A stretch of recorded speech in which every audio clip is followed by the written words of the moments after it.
Today's session it is on chapter 7, that is on lines and angles. This is for class 7 CBSE syllabus. Welcome to all of you. So the chapter begins with what is a line, segment and array. If you take a line has no endpoints. Again, I have given here in the picture that is an example for a line. That means the lines extend to both sides. This moves to infinity, this moves to infinity. So it has no endpoint here. The second one is line segment. That means it's a part of the line and it's having two endpoints. It has two endpoints. That makes it different from it. So we can say a line segment is a part of the line. The third one is array. What is array? Array has one endpoint. It's a line. It's a part of the line, we can say again. It has one definite endpoint, and the other end it moves to infinity. That is the difference. So our first understanding is what is the difference between a line segment, and array.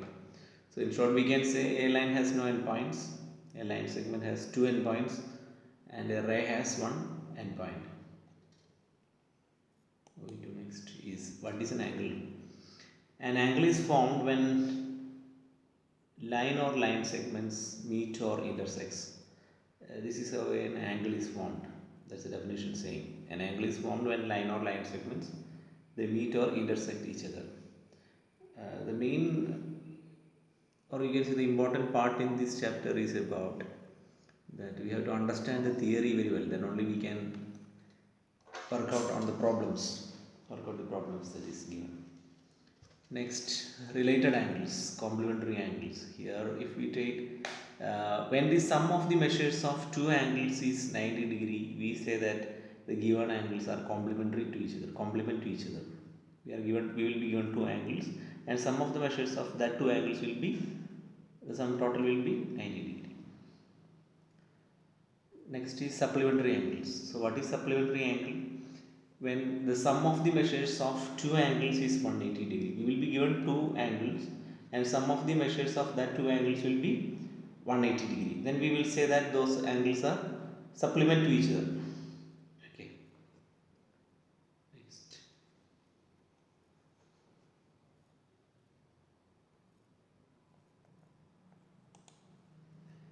I have a picture here to explain about the complementary angles. Here if we take, here we have two angles. First angle is ABC and second angle is DEF. Angle ABC measures 20 degree and angle DEF measures 70 degree. So 20 plus 70 is 90. So we can say it is complementary angle. Already I have explained the sum total of the two angles is 90 degree. We call them as complementary angles. Supplementary angles, see the picture here. We are given two angles, angle KLM, angle XYZ. Angle KLM measures 60 degree, angle XYZ measures 120 degree. So the total 60 plus 120 is 180 degree. We have already understood that the sum total of the two angles is 180 degree. We call them as supplementary angles. So these two angles KLM is supplemented to XYZ.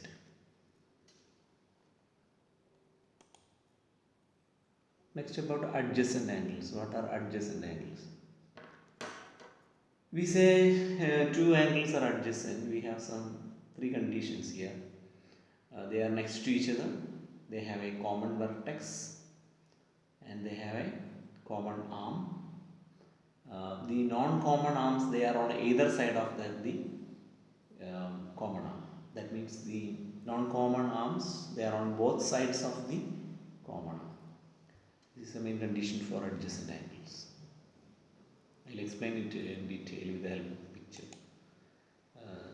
See here, we are given two pictures here. First one is, this is an example for an adjacent angle.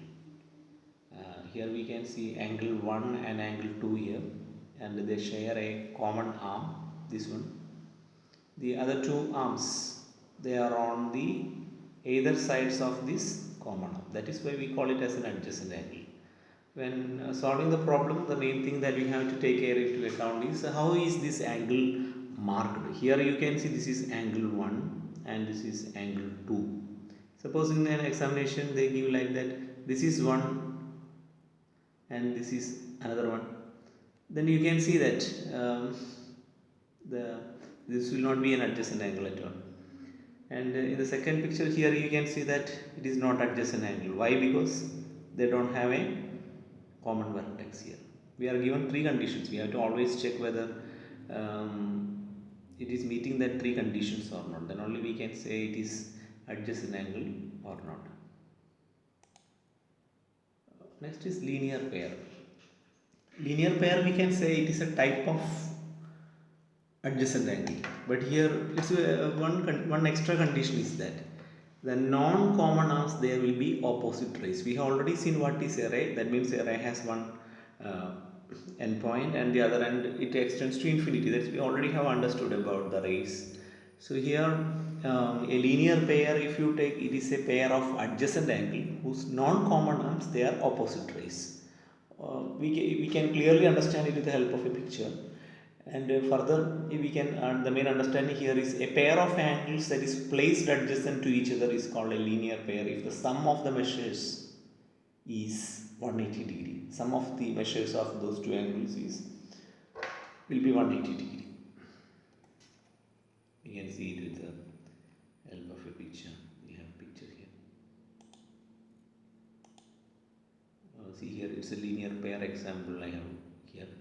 Here I have, this is example for linear pair. Here you can see this is a common arm and this is one ray, and there is non-common arms. I told you they will be the rays that is moving in the opposite direction.